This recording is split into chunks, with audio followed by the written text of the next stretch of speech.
this was my anti-hero stuff. So it starts off as Tale as Old as Time. And also, this is kind of maybe a stretch-a-rooney, but these lights behind her reminded me of this bag that she was recently wearing the last few days that had this kind of same exact pattern that the lanterns have, which I did not grab a shot of. So she Tale as Old as Time in Antihero, the Daisy Ghost in the mirror, and there's a lot of like mirror stuff of, you know, the twins, like her and her beloved muses often looking like her, so it's never in the mirror. But then there's also this idea of, I was thinking in my noodling around on the fact that vampires can't see their reflections, and I've been wanting to make a video about just like how she has repeatedly and more aggressively referred to herself as a monster, and how that has this idea of, you know, feeling being an outsider, and how monster coded things are often queer coded, and how interesting that is, or it's like a sort of way to cope with being a minority, or a way to cope with being outside the norm, and how to liberate the monster and all of that. But that was, you know, one thing I wanted to mention. And also, you know, I get older but never wiser. I never grew up. It's getting so old. It's very like Beast. I'm a monster on the hill. Pierced through the heart but never killed. And Gaston, when he tries to kill the Beast at the end, uses a bow and arrow, where the same person uses a bow and arrow here. And this, she's not looking in the mirror again.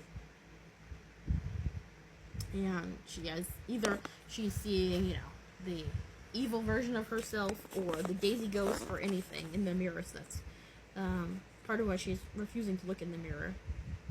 Kind of like the Beast slashing his portrait dramatically, and the piece of the portrait falls perfectly in this flap.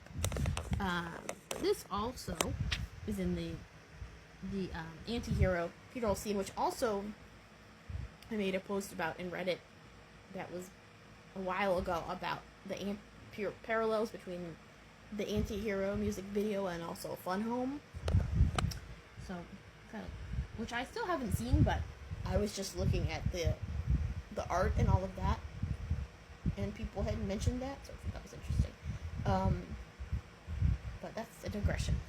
So this one says, "Oh, she didn't fall off that balcony. She was pushed." And actually, Casey was talking about this the other day about Kimber dressing up as a Swiftie, and that it's sort of like potentially a dark commentary on the fact that some of her fans are toxic and aren't listening to her, or keeping her trapped, or, you know, will end up endangering her. So do not stalk Taylor, please. Don't follow her car. Leave her alone. And so I thought this was interesting because the Beast is also, Gaston also tries to push the Beast off the balcony at the end. And then also she's seen on the roof at the end, which, you know, she always refers to, like in King of My Heart, up on the roof with the schoolgirl crush. The roof is a place of safety. And then the roof is also the roof of this sort of balcony, is where the Beast kind of falls after he has that fight with Gaston, and he gets transformed.